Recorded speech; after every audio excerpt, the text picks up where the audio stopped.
প্রমাণ করবেন সেটা নির্ভর করবে আপনার মানে ধরনের উপর। এখন আপনি আনডিউ ইনফ্লুয়েন্সের ধরনের উপর নির্ভর করবে আপনাকে কিভাবে ডমিনেটটা করেছে বা কিভাবে আনডিউ ইনফ্লুয়েন্সটা করেছে। এখন ইউনিফর্মলি আপনি এখানে বলতে পারবেন না যে এইভাবে করলে ধরে নেওয়া হবে যে এইভাবে আনডিউ ইনফ্লুয়েন্স। হ্যাঁ, যেভাবে ধরে নেওয়া হবে সেটা তো বললাম, প্রাথমিক অবস্থায় যেটা ধরে নেওয়া হবে সেটা তার ফেভারে। চুক্তিটা করে দেখা যাচ্ছে যে এটা একটা ইমব্যালেন্স চুক্তি, এখানে এমন ভাবে চুক্তিটা করা হয়েছে যার বিরুদ্ধে অভিযোগ এটা তার মানে কমপ্লিটলি তার ফেভারে, তিনি অভিযোগ করছেন তার ফেভারে, এখানে কিছুই নেই আপাত দৃষ্টিতে। এবং দুই পক্ষের মধ্যে যেটা দেখা যাচ্ছে সার্কামস্টেন্স, তাদের মধ্যেকার রিলেশন, তাদের মধ্যে যে কথাবার্তা হয়েছিল চুক্তি হওয়ার আগে, যে কথাবার্তাটা হয়েছিল মানে দুই পক্ষের মধ্যে যখন কথাবার্তা হচ্ছিল সেই সময় দেখা যাচ্ছে যে তিনি হয়তো এটা সাক্ষ্য প্রমাণ দিয়ে দেখাতে পেরেছেন যে যেখানে যে জায়গায় বসে মানে কথাবার্তা হচ্ছিল সেই জায়গার পরিবেশ এমন ভাবে তৈরি করে রাখা হয়েছে, এই পরিবেশের কারণে তিনি হয়তো এটাকে কনসেন্টটা দিতে বাধ্য হয়েছেন। দুই পক্ষের মধ্যেকার রিলেশন এমন, যেমন ঘরের মধ্যে যদি আপনি চিন্তা করেন, হাজবেন্ড ওয়াইফের মধ্যে চিন্তা করেন, বাবা ছেলের মধ্যে চিন্তা করেন, দুপক্ষের মধ্যেকার রিলেশন এমন একজন আরেকজনকে ইজিলি ডমিনেট করা যায় কিনা। কাজেই এখানে ডিপেন্ড করবে মানে রিলেশনের মানে মানে প্রত্যেকটা কেস এখানে আপনাকে আলাদা আলাদা এবং আলাদা আলাদা ভাবে আপনাকে বিবেচনা করতে হবে, এবং আলাদা আলাদা ভাবে আপনাকে আইনের মধ্যে যেটা গাইডলাইন দেওয়া আছে সেটার আলোকে আপনি কোনটার মধ্যে যাবেন, কোন গাইডলাইনের আলোকে গিয়ে আপনি এবার আপনি প্রমাণ করবেন বা প্রমাণ করার চেষ্টা করবেন। বলেন বলেন স্যার আরো আরো আরো আরো আরো আরো যদি জানতে চান তাহলে আরো একটু বলছি, সেটা হচ্ছে যে সাক্ষ্য আইনে যখন যাব আমরা তখন প্রমাণ করার জন্য দুই ধরনের সাক্ষ্য প্রমাণ উপস্থাপন করার সুযোগ, মানে মোটামুটি দুই ধরনের। একটা হচ্ছে মৌখিক সাক্ষ্য, যিনি দেখেছেন শুনেছেন তিনি এসে মুখে বলবেন, আরেকটা হচ্ছে দালিলিক সাক্ষ্য, কাগজ আছে কাগজে কথা বলবে।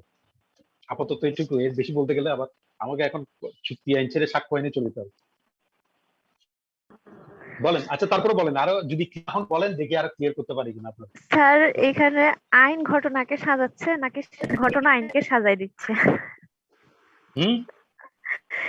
আইন ঘটনাকে সাজাচ্ছে, ঘটনা আইনকে সাজাই দিচ্ছে। আইন তো আইনের মতোই। আইন ঘটনাকে সাজানো বা ঘটনা আইনকে সাজানোর বিষয়টা না, বিষয়টা হচ্ছে যে এমন, এটা যদি এমন হয় যে একটা ঘটনা হয়ে গেছে, ঘটনা হয়ে যাওয়ার সময় দেখা যাচ্ছে যে ওই ঘটনা কোন আইন দ্বারা নিয়ন্ত্রিত হবে বা পরিচালিত হবে সেই জন্য কোনো আইন ছিল না, কোনো বিদ্যমান কোনো আইন ছিল না। দেখা যাচ্ছে যে তাড়াতাড়ি করে আইন করার চিন্তা করা হচ্ছে এবং তাড়াতাড়ি করে রাতারাতি আইন করা হচ্ছে। এই যেমন আপনার আজকেও বোধহয় দেখলাম যে আমাদের মানে সরকারিভাবে সিদ্ধান্ত হয়েছে এই যে লকডাউন স্বাস্থ্যবিধি বিধিনিষেধ মানুষ যে মানছে না ঠিক মতো, এটা এখন শেষ পর্যন্ত পুলিশের হাতে ক্ষমতা দিয়ে, পুলিশের হাতে ম্যাজিস্ট্রিয়াল পাওয়ার দিয়ে মানে মানানোর ব্যবস্থা করার জন্য আইন করার চিন্তা করা হচ্ছে। তাহলে এটা ঘটনা আগে মানে ঘটনার প্রেক্ষাপটে এখানে আইন করার চিন্তা করা হচ্ছে, আইন তৈরি হচ্ছে। আরেকটা হচ্ছে যে হ্যাঁ আইন করে দেওয়া আছে, এর মধ্যে এই আইনের মধ্যে যে ঘটনাটা ঘটবে সেটা যে আইনের মধ্যে পড়বে সেই আইন অনুযায়ী পরিচালিত হবে। বলেন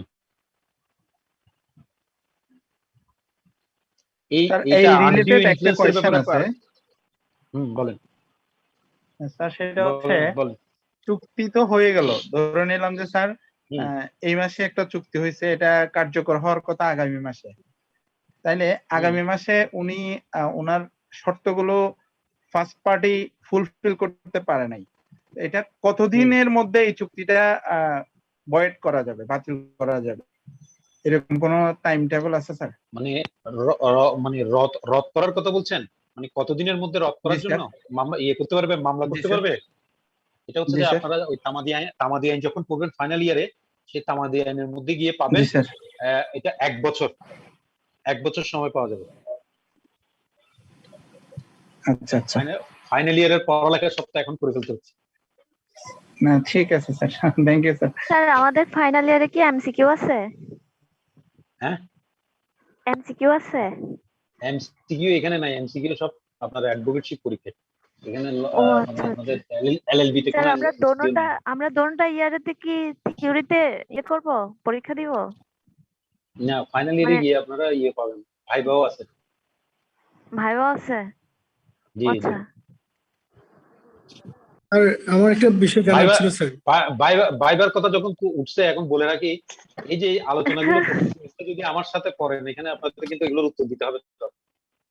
স্যার তখন তো একটু করবেন, ভাই ওই যে ভাইবা হবে, কিন্তু এটা সব সব মিলে 2 ইয়ার মিলে।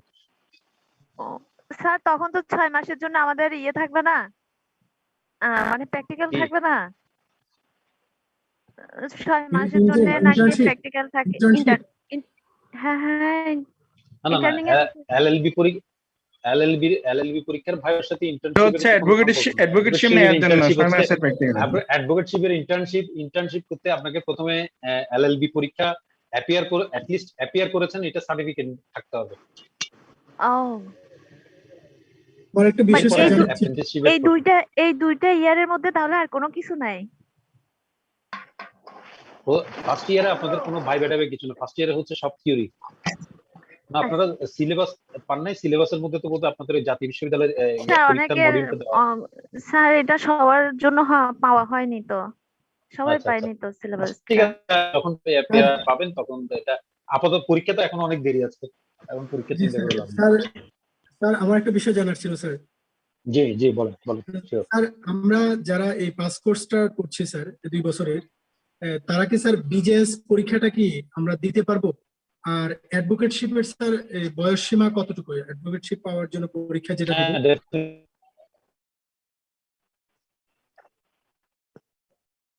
হ্যাঁ, অ্যাডভোকেটশিপ পাওয়ার জন্য এমন কোনো বয়স ছিল এক সময়, 40 বছর পরে গিয়ে আর না দেওয়ার কথা হয়েছিল, কিন্তু এটা থেকে মানে ওই যে এটার সাথে রাজনীতি, ভোট, এগুলো প্রশ্ন দেওয়া হয়নি। অ্যাডভোকেটশিপ এখনো পর্যন্ত কোনো চেঞ্জ আসে নাই আর কি। এটা সামনে গিয়ে কি হবে এখনো বলতে পারছি না। মানে আপাতত স্যার কত পর্যন্ত স্যার এখন বহাল আছে?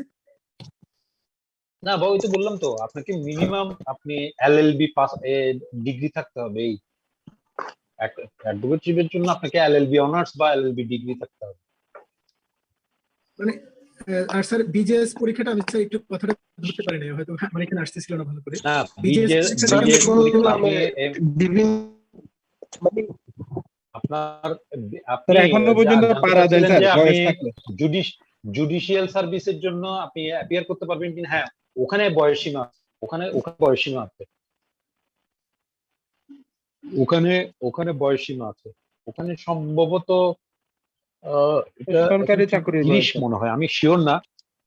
না, ওটা বোধহয় ওদের জন্য, ওই জুডিশিয়ারির জন্য বোধহয় ওভাবে এটা করা হয়েছে বা করার কথাবার্তা হচ্ছে আর কি। মানে আমি আসলে মানে ওইদিকের ব্যাপার স্যাপারের সাথে জানার, ওই চাকরির দিতে যাওয়ার কখনো সুযোগ হয়নি, ইচ্ছাও ছিল না, সেই কারণে আর ওইদিকের খবর টবর রাখি না, স্বীকার করে নিলাম। তবে হ্যাঁ, এলএলবি ডিগ্রি থাক কনফার্ম।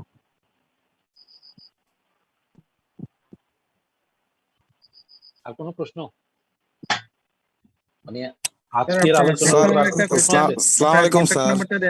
ওয়ালাইকুম আসসালাম, বলে ফেলেন। স্যার ওই জুডিশিয়াল সার্ভিস পরীক্ষা নিয়ে একটা কথা ছিল আর কি এগুলো তো অনেক স্যার। দেরির বিষয়, এখনো তো এলএলবি স্যার পাস করেন এখানে না। না স্যার, এটা কথাটা হচ্ছে এই যে মানে জুডিশিয়াল সার্ভিসে তো অ্যাজ ইউজুয়াল গভর্নমেন্ট জব হিসেবে 30 বছরের মধ্যে পরীক্ষা দেওয়া যায়, এবং এটা জুডিশিয়াল সার্ভিস আর আপনার গভর্নমেন্ট সার্ভিস কিন্তু এখন এক না। জি স্যার জুডিশিয়াল সার্ভিস আলাদা, জুডিশিয়াল মানে সার্ভিস কমিশন জুডিশিয়াল আলাদা। সার্ভিসটা আলাদা, যেহেতু 2007 যেহেতু আলাদা হয়ে যায় বিচার বিভাগ, সেহেতু স্যার এটা তো বিসিএস থেকে আলাদা হয়ে যায় এবং আলাদা জুডিশিয়াল সার্ভিস হয়, সেটা বুঝছি স্যার। কিন্তু স্যার এখানে নিয়োগটা তো হয় স্যার 30 বছর বয়স সীমার মধ্যে ওই সহকারী হিসেবে মানে জুডিশিয়াল ম্যাজিস্ট্রেট। এই মানে বয়স সীমার ব্যাপারটা আমি আসলে এই মুহূর্তে পুরোপুরি না স্যার, শিওর না। এটা হ্যাঁ জি স্যার, এটা আমি বুঝি, আপনাদের কিন্তু যদি স্যার এখানে জানা থাকে, আরেকটা আমি এটা, আর যদি জানার ইচ্ছা থাকে তাহলে জেনে বলতে হবে আর কি। না স্যার, এটার সাথে একটা বিষয় অ্যাড করতে যাচ্ছি যে মানে সবাই তো 30 বছর এই সীমার মধ্যে ঢুকে আর কি স্যার। জুডিশিয়াল ম্যাজিস্ট্রেট হিসেবে, কিন্তু এবং হতে হতে তারা একসময় জজ বা বিচারপতি লেভেলে যায়। এবং স্যার বিচার ওখানে স্যার আরেকটি আছে যে হাইকোর্টে স্যার 10 বছর আবার অ্যাডভোকেটশিপ যারা করে তারাও নাকি স্যার জজে আবার যেতে পারে। এই বিষয়টা নিয়ে, লাস্ট বিষয়টা নিয়ে স্যার একটু কোনো আপনার কি আছে কিনা, মানে এই বিষয়টা জানার ব্যাপার ছিল, মানে ইচ্ছে। বিষয়টা হচ্ছে যে আপনার মানে সাবঅর্ডিনেট জুডিশিয়ারি আর একটা হচ্ছে সুপ্রিম কোর্ট। জি সুপ্রিম কোর্ট এবং সাবঅর্ডিনেট জুডিশিয়ারিতে রিক্রুটমেন্ট হচ্ছে মানে টোটালি ডিফারেন্ট।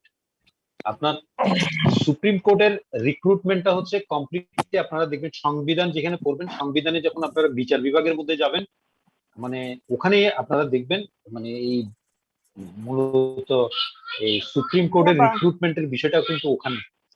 আর সাবঅর্ডিনেট জুডিশিয়ারি যেটা জেলা জজ পর্যন্ত, মানে নিচের দিক থেকে শুরু করলে উপরের দিকে জেলা জজ পর্যন্ত, অথবা জেলা জজ থেকে নিচের দিকে সহকারী জজ বা ম্যাজিস্ট্রেসি ইকুইভ্যালেন্ট আর কি। তো এখানে আপনার সাবঅর্ডিনেট জুডিশিয়ারি মানে আপনার পয়েন্টটা এটা জুডিশিয়াল সার্ভিস কমিশন নিয়ন্ত্রণ করে। আচ্ছা, এখন উপরে যেটা সুপ্রিম কোর্টের ক্ষেত্রে যেটা ব্যাপার, সেই সুপ্রিম কোর্টের ক্ষেত্রে ব্যাপারটা হচ্ছে আপনার ওখানে যেটা সাবঅর্ডিনেট জুডিশিয়ারি থেকে যারা ডিস্ট্রিক্ট জাজ পর্যন্ত যাবেন, ডিস্ট্রিক্ট জাজ পদমর্যাদার যারা ডিস্ট্রিক্ট জাজদের মধ্যে থেকে, এবং সুপ্রিম কোর্টে যারা মানে হাইকোর্ট বিভাগে ন্যূনতম যারা আইনজীবী, তালিকাভুক্ত আইনজীবী হিসেবে 10 বছর তাদের পেশার বয়সকাল অতিক্রম করেছেন, এই দুই জায়গা থেকেই রিক্রুটমেন্টটা হয় সরাসরি।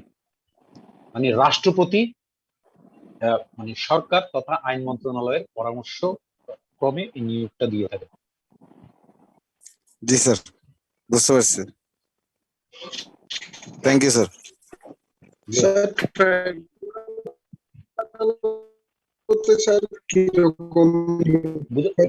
আপনার প্রশ্ন, আপনার সাউন্ডটা ডিস্টার্ব করছে, বোঝা যাচ্ছে।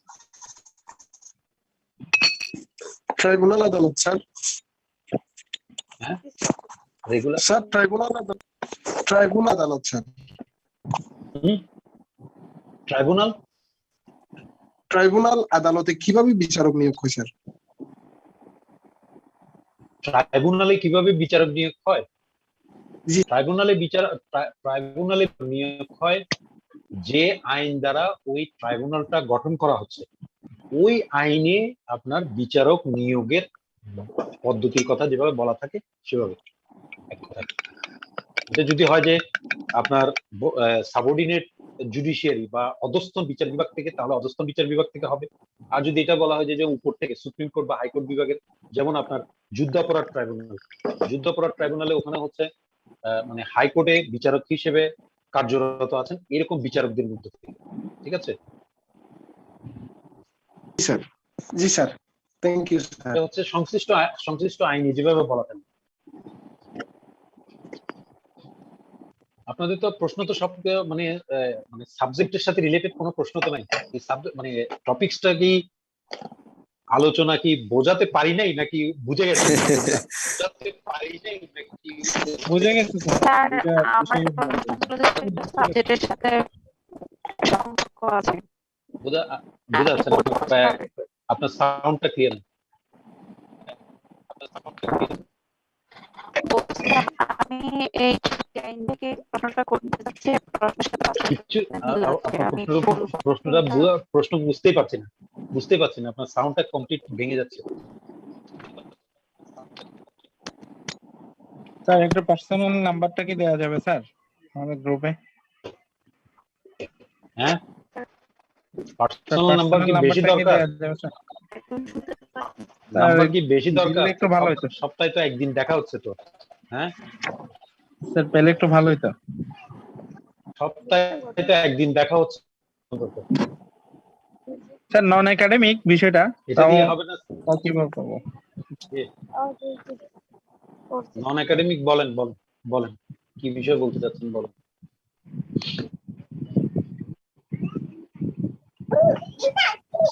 চুক্তি আইন স্যার, এটা নিয়ে পার্সোনালি আপনার সাথে একটু দেখা করবো আর কি, একটা আমাদের অফিসিয়াল একটা বিষয় নিয়ে, এই জন্যই নাম্বারটা চাইছিলাম। অন্যভাবে না, এত সুযোগ নাই নাম্বারটা। নাম্বার মেসেঞ্জারে নক দিতে পারি স্যার। নাম্বার আচ্ছা, নাম্বার হচ্ছে 01714। জি স্যার। যখন আর ক্লিয়ার করা 01714 121 থ্যাংক ইউ স্যার। কোনো প্রশ্ন আছে? নাহলে আজকের মতো শেষ করব, কারণ স্যার আমরা আমার একটা বিষয় জানার ছিল স্যার। বলেন বলেন। স্যার ফর এক্সাম্পল আর কি, মনে করেন কোনো একটা ওই চট্টগ্রাম জেলায় বা কোনো একটা জেলায় আর কি কোনো একটা অকারেন্স ঘটে গেছে, বা কোনো একটা মার্ডার কিংবা অন্য টাইপের একটা মামলা হয়ে গেছে, ওখানে কি নির্দোষ কাউকে কি স্যার আসামি করা যাবে? মানে মনে করেন মানে উনি কোনো ওই জায়গায় ছিল না বা ওই টাইপের কোনো ইয়াতে ছিল না, ওনাকে কি ওখানে আসামি করা যাবে? এখন এই যে প্রশ্নটা করলেন, এখন এখন আপনাকে প্রথমেই যেটা বলতে হয় সেটা হচ্ছে যে বিচার মানে কি, বিচারে কি হয়, বিচারের কাজটা কি? সত্যতা অসত্যতা নির্ধারণ করা, দোষী না নির্দোষ সেটা নির্ধারণ করা কিসের কাজ? বিচারের কাজ, বা বিচারের মাধ্যমে হবে, তাই তো? বিচারের কাজ, হ্যাঁ স্যার। তো প্রথমে যখন মামলা হ্যাঁ, হচ্ছে কে হ্যাঁ, দোষী বিচার। কে নির্দোষী, প্রথমে যখন মামলা হচ্ছে তখন হচ্ছে যে মানে হয়তো সম্পূর্ণ মিথ্যার উপর হতে পারে অথবা সন্দেহের উপর হতে পারে, ঠিক আছে? এখন এরপরে গিয়ে সাক্ষ্য প্রমাণ বিচারের মাধ্যমে নির্ধারণ হবে দোষী না নির্দোষ।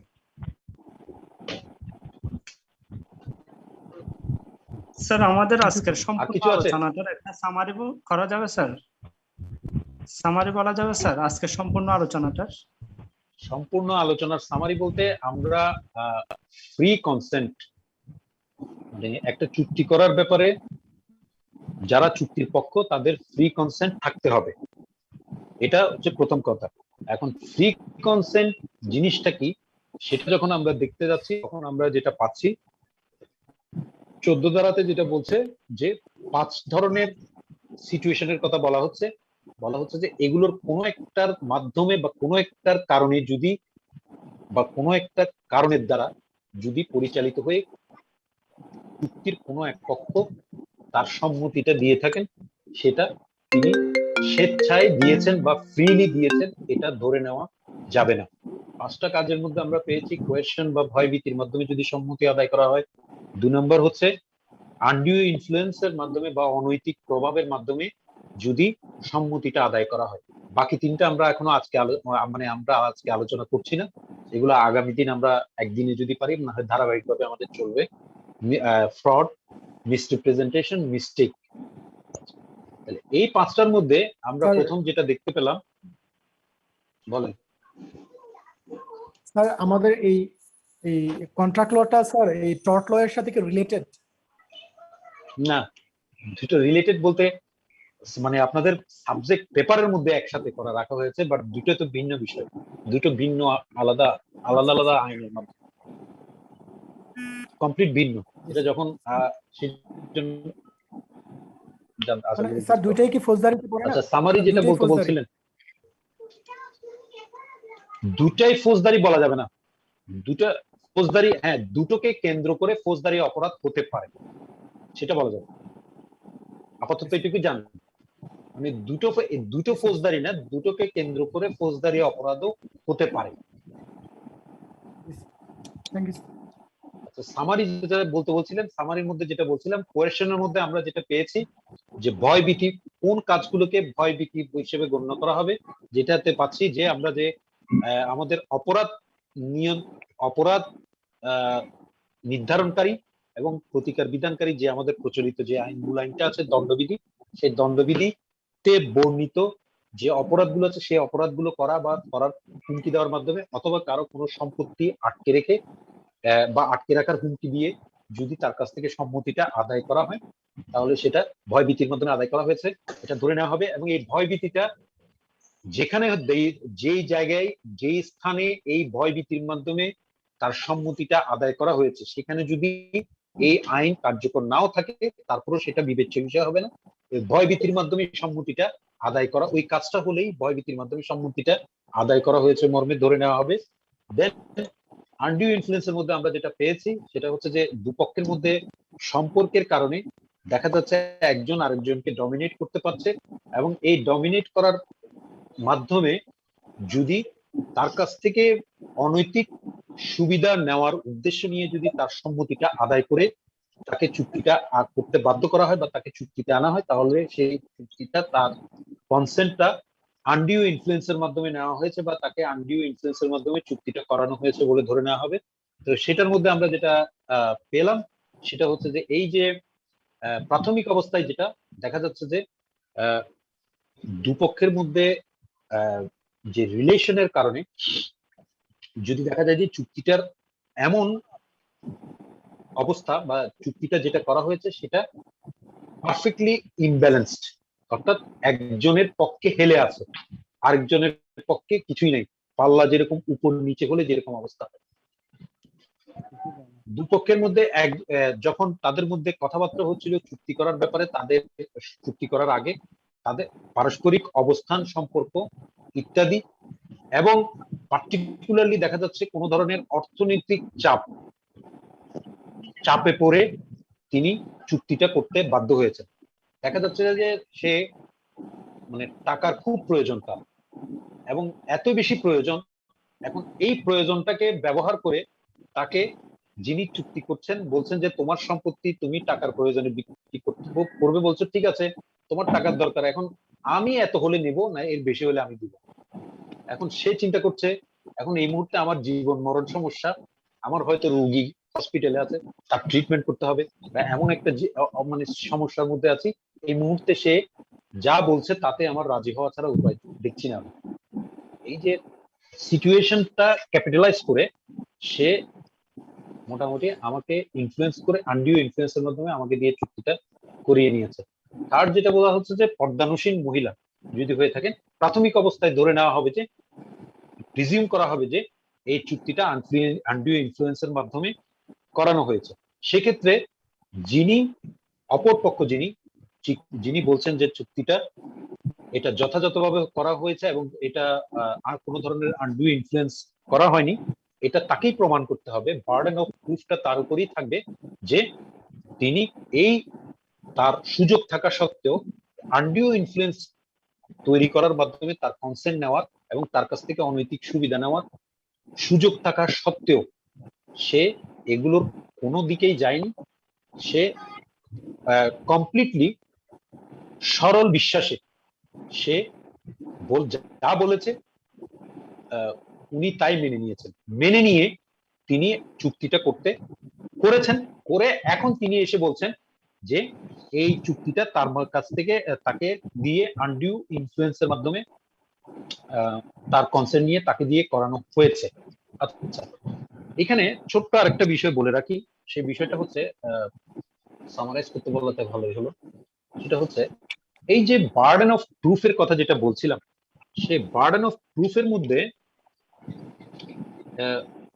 যে বিষয়টা আপনারা দেখবেন আইনগুলো যখন পড়বেন বা আমাদের দেখবেন আইনগুলো যখন করা হয়, ইভেন বর্তমানেও এখানে এই একই সালে যতগুলো আইন হয় একটা সিরিয়াল মেনটেন করা হয়। এই চুক্তি আইন এবং আমাদের এই সাক্ষ্য আইন এটা কিন্তু একই বছরের 1872 সালে, এবং 1872 সালের এই সাক্ষ্য আইনটা হচ্ছে 1 নম্বর আইন, আর চুক্তি আইনটা হচ্ছে 9 নম্বর আইন, সম্ভবত 9 নম্বর। তো এই আইনটা আগে যখন করা হচ্ছিল, সাক্ষ্য আইনটা যখন করা হচ্ছে, এই যে বিষয়টা বলা হচ্ছে যে প্রমাণ করার দায়িত্ব যে আমি কোনো আনডিউ ইনফ্লুয়েন্স এর মাধ্যমে সম্মতি আদায় করি নাই, চুক্তি করার ব্যাপারে তার কাছ থেকে তাকে দিয়ে তার আনডিউ ইনফ্লুয়েন্স এর মাধ্যমে তার কাছ থেকে কনসেন্ট নিই নাই, এটা হচ্ছে আমার দাবি। আমি কমপ্লিটলি সরল বিশ্বাসে গুড ফেইথে তার সাথে বার্গেন করেছি, ডিল কথাবার্তা বলেছি, আমি আমার কথাবার্তার মাধ্যমে আমরা দুই পক্ষ এইভাবে একমত হয়ে এই চুক্তিটা করেছি। হ্যাঁ, আপাত দৃষ্টিতে মনে হচ্ছে যে চুক্তিটা হয়তো আমার ফেভারে, কিন্তু এটা দুপক্ষের কথাবার্তার মাধ্যমে সে খোলা মনে এটা মেনে নিয়েছে বলে আমি এটা করেছি, তাকে দিয়ে আমি কোনোভাবে এখানে মানে অনৈতিকভাবে প্রভাবান্বিত করার মতো কিছুই করিনি। এখানে এই যে বার্ডেন অফ প্রুফের মধ্যে আপনারা সাক্ষ্য আইন যখন পড়বেন তখন সেই বিষয়টা আরো পাবেন। আপাতত এই সেকশন 16 আনডিউ ইনফ্লুয়েন্সের মধ্যে যখন পড়বেন সেখানে একটা বিষয় ওখানে যেটা আছে সেটা সেই কারণে এটা বলা, সেটা হচ্ছে এখানে 111 নম্বর একটা ধারা আছে দেখবেন সাক্ষ্য আইনের মধ্যে, এই বার্ডেন অফ প্রুফের মধ্যে, অর্থাৎ প্রমাণের দায়িত্ব। সেই প্রমাণের দায়িত্বের মধ্যে এই 111 নম্বর ধারাতে যে কথাটা বলা হচ্ছে, আমরা যেটা আলোচনা করছি সেটা হচ্ছে চুক্তির প্রেক্ষাপটে। আর এখানে 111তে যেটা বলা হচ্ছে সাক্ষ্য আইনের, সেটা হচ্ছে মানে ইন জেনারেলি যে কোনো ধরনের ট্রানজেকশনের বেলায় বলা হচ্ছে, ট্রানজেকশনের বেলায়। তো এখানে যে বিষয়টা বলা হচ্ছে যে যখন কোন একটা ট্রানজেকশনের ব্যাপারে, ট্রানজেকশন লেনদেন শব্দটা ইউজ করা হচ্ছে, ট্রানজেকশন লেনদেন, যে কোনো ধরনের লেনদেনের মধ্যে যখন দুপক্ষের মধ্যে সম্পর্কটা এমন যে একজন আরেকজনের উপর মানে সম্পূর্ণরূপে আস্থাশীল নির্ভরশীল,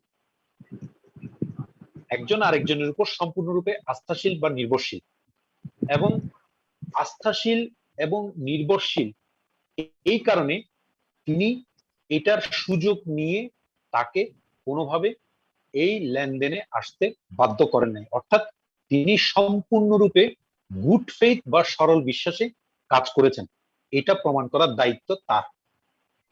আমাদের এই যে এতক্ষণ আমাদের যে আলোচনায় আমরা যেটা পাচ্ছি 16 ধারায় আনডিউ ইনফ্লুয়েন্সের ক্ষেত্রে একই কথাটা বলা হচ্ছে, তাই না? তো এখানে এই 16 ধারাতে গিয়ে শেষে একটা কথা বলে দেওয়া হচ্ছে যে এই যে চুক্তির ব্যাপারে যে বিধানটা মানে যে বিধানটা করে দেওয়া হচ্ছে আনডিউ ইনফ্লুয়েন্সের প্রেক্ষাপটে, যে আনডিউ ইনফ্লুয়েন্সের মাধ্যমে সম্মতি আদায়ের প্রেক্ষাপটে, এটার কারণে সাক্ষ্য আইনের এই 111 ধারা এটার সাথে এটা কোনোভাবে কন্ট্রাডিক্ট করবে না। অর্থাৎ সাক্ষ্য আইনের 111 ধারাটা হচ্ছে ব্যাপক, আর চুক্তি আইনের আনডিউ ইনফ্লুয়েন্সের যে বিধানটা সেটা হচ্ছে পার্টিকুলারলি শুধু চুক্তি সংক্রান্ত। তো চুক্তি সংক্রান্ত ব্যাপারে আনডিউ ইনফ্লুয়েন্সের মাধ্যমে আনডিউ ইনফ্লুয়েন্সের আলাদা একটা যে ডেফিনিশন দাঁড় করানো হচ্ছে, বা আনডিউ ইনফ্লুয়েন্স কি করলে, কি কাজ করলে, কিভাবে করলে আনডিউ ইনফ্লুয়েন্স হবে, বা যার বিরুদ্ধে অভিযোগ তিনি আনডিউ ইনফ্লুয়েন্স যে করেন নাই এটা যে তাকে প্রমাণ করতে হবে, এইটার কারণে এই সাক্ষ্য আইনের যে 111 ধারা আছে সেটা কোনোভাবেই এটা এটা এই এই চুক্তি আইনের দ্বারা এটা খর্ব হবে না। অর্থাৎ সাক্ষ্য আইনের বিধানটা এটা ব্যাপকভাবে এটা প্রযোজ্য হবে।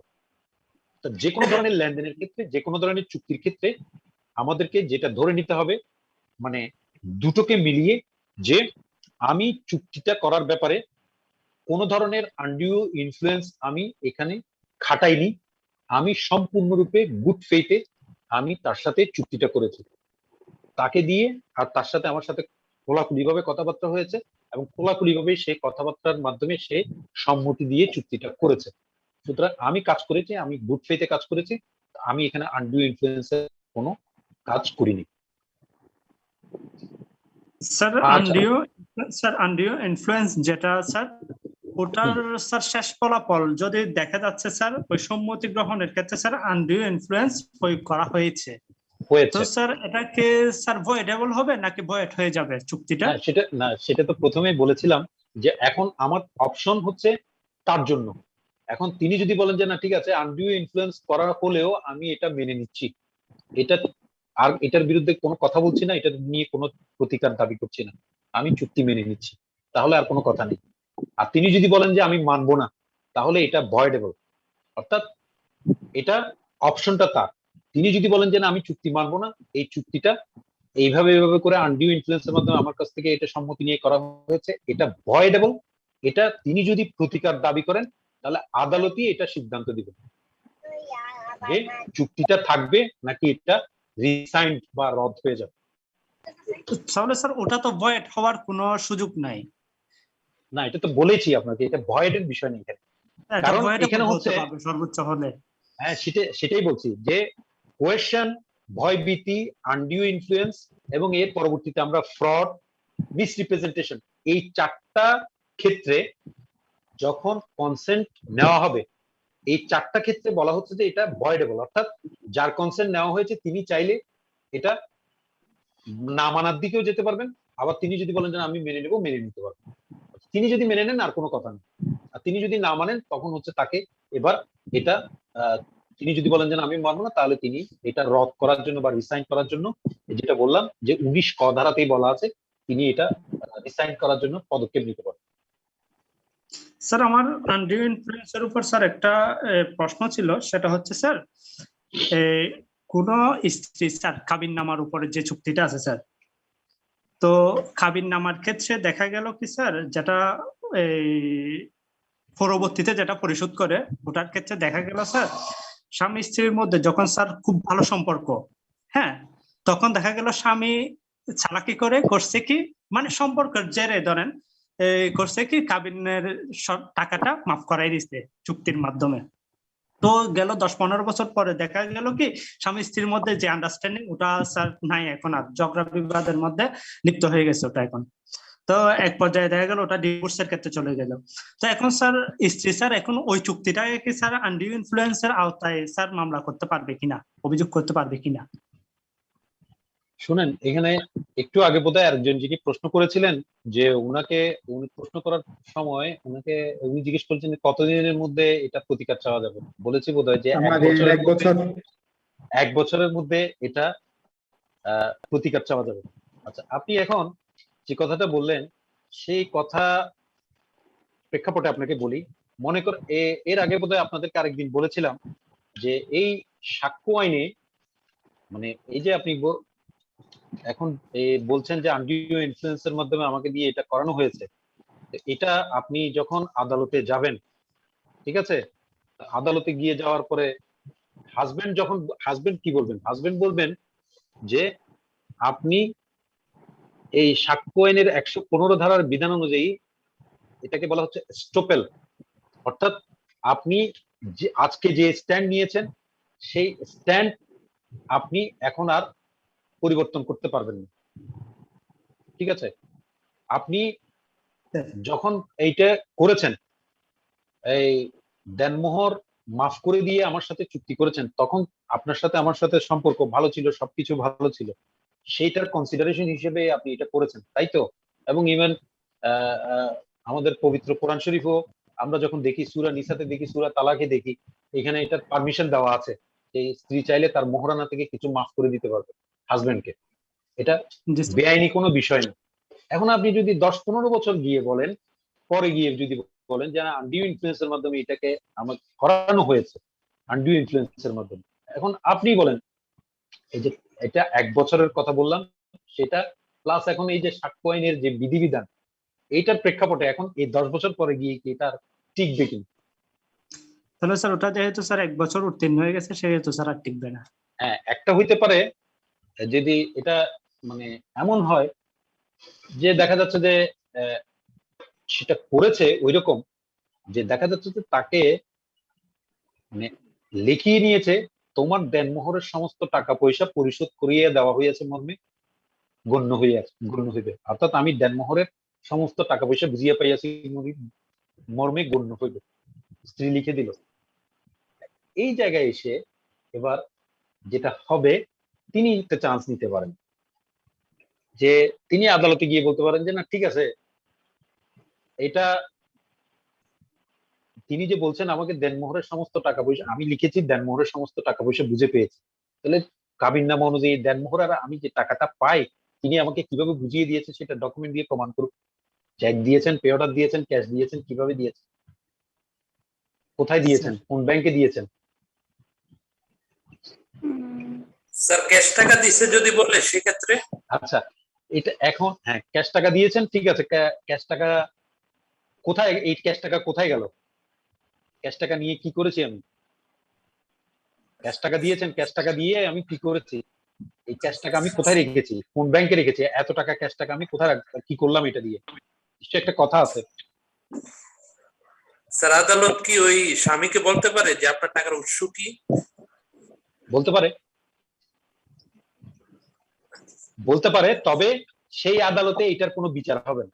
উৎস কি সেটা জিজ্ঞেস করতে পারে, সেটা হচ্ছে ইউজলেস, কিন্তু এটার কোনো বিচার ওই আদালতে হবে না। এটার জন্য আলাদা আইন আছে, আর বিচার প্রক্রিয়া, এটার বিচার প্রক্রিয়া ভিন্ন।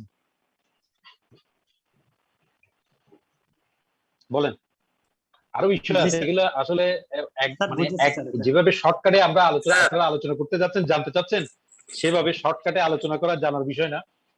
এই যে কথাটা বলছি, এক বছরের মধ্যে আপনি যে বলছেন যে আমি যে বললাম যে হ্যাঁ তামাদি আইন আছে, তামাদি আইনের বিধান অনুযায়ী আপনি 1 বছরের মধ্যে মামলা করতে হবে বা এতদিনের মধ্যে মামলা করতে হবে বা অতদিনের মধ্যে মামলা করতে হবে।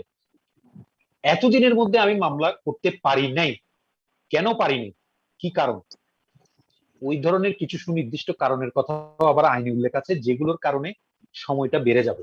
যাক, সবকিছু একসাথে জেনে গেলে মানে হজম করতে অসুবিধা হবে। আস্তে আস্তে জানেন, মাত্র তো শুরু করলেন। জি স্যার, থ্যাংক ইউ স্যার। কোন বইটা ফলো করা যায় স্যার? জি ঠিক আছে। চুক্তি আইনের ওই কোন বইটা ফলো করলে ভালো হবে স্যার, একটু বলতেন যদি। চুক্তি আইনে তো আপনাদেরকে প্রথম দিনই বলেছিলাম যে আমি মানে মূল আইনটা যেহেতু ইংরেজিতে হলে আপনারা মানে ইন্ডিয়ান রাইটারদের বই, বিশেষ করে আমি বলেছিলাম যে ডক্টর অবতার সিং এর বইটা, এটা হচ্ছে আপনাদের মানে এই যে আলোচনাটা যেটা করছি এবং সিলেবাসটা আপনাদের যেভাবে করা আছে মোটামুটি মিল পাবেন। একাডেমিক রিডিং এর জন্য পারফেক্ট একটা বই। আর যদি বাংলা বলেন, আমার বাংলা সম্পর্কে আইডিয়া নাই, কারণ আমি নিজেও আসলে যখন স্টুডেন্ট লাইফে পড়ি নাই বাংলা, মানে এই ধরনের কোনো বাংলা বই পড়ি নাই, মানে যার কারণে আর বাংলাটা পড়াটা সবসময় আমার কাছে রিস্কি মনে হয়, যে সমস্ত বিশেষ করে যে সমস্ত আইনগুলো মূল আইনটা ইংরেজিতে, সেটা হচ্ছে কারণ যারা এটা করেছেন এরা কোনো অথেন্টিক মানে না, পাবলিশার না বা রাইটার না। এটা হচ্ছে যে ট্রান্সলেশন করতে গিয়ে দেখা যাচ্ছে যে হয়তো দেখা যাবে যে অর্থের এখানে মানে বেশ কম হয়ে যাচ্ছে, মানে অর্থটা মানে ঠিকভাবে ইন্টারপ্রিটেশনটা হচ্ছে না, তখন কিন্তু আপনার এটা আবার গন্ডগোল হয়ে যাবে। তো এটা আপনারা মার্কেটে জেনে দিয়ে যেটা আপনাদের ভালো লাগে। তবে আমি সবসময় একটা বিষয় বলি, যেটা হচ্ছে যে মূল আইনটা ইংরেজিতে, যেহেতু আপনারা পাশাপাশি ইংরেজিটা দেখে মিলিয়ে পড়বেন, যাতে দেখবেন যে কোনো মানে ট্রান্সলেশনে গিয়ে কোনো ধরনের ভুল ভ্রান্তি হচ্ছে।